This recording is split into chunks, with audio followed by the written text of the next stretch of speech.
The worst marketing decision you can make is trying to promote a product nobody wants or needs.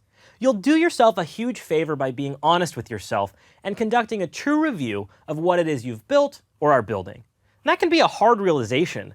Traditional marketing suggests that when we fail, we try a different marketing technique, write a better ad, target a different audience, and so on and so forth. Growth hacking has us going back to the drawing board. We need to figure out how to build it better. That might mean you need to pivot, scrap the project, or innovate in a new direction. And that's not a bad thing. In a later chapter, we'll be taking a closer look at a company called Airbnb, but they have a great example of pivoting that's worth sharing now. Airbnb lets users post or rent lodging, and it started in 2007 when two roommates couldn't afford the rent of their San Francisco loft. So they opted to rent space on air mattresses in their living room and provide a home-cooked breakfast. Their website at the time, Air Bed and Breakfast, sought out to solve that one problem. But they continued to pivot to chase the needs of their customer, from airbeds in their apartment to airbeds in other apartments in the area, all the way to serving lodging in over 190 countries. They went way beyond the initial idea and continued to return to the drawing board. That led to their success, and as of date, they're valued at over $10 billion. It's a valuable lesson.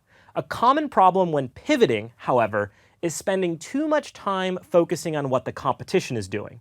If you happen to be in a competitive space, it's easy to follow traditional norms and replicate what they're doing. Now, it's okay to keep an eye on your competitor, but the winner in today's business world isn't the biggest brand, or the one with the most bells and whistles, or even the one who necessarily got there first. The winner is the company who aims for market fit. You want to win at having a product that is a perfect fit for your audience. And to do that, you need to really understand your product. I recommend that every startup or anyone looking to undergo refining their product aim to build a minimum viable product, or MVP. This is a product that has just enough features to support the early adopters of the business. Since you've done your homework and vetted out your customer, it should be easier to decide what they actually need out of the product. An MVP lets you get to market faster, and it allows you to scale to fit the needs of your market without having to guess at all the features up front. An MVP doesn't have to feel like a prototype. It should have a high level of fit and finish. It just doesn't need to solve every problem immediately. You can slowly roll out new features and test out how they're received. You can use your initial customers as a foundation to learn from. Conduct research, make the necessary enhancements, and build the next iteration of your product offering. But be careful with customer feedback.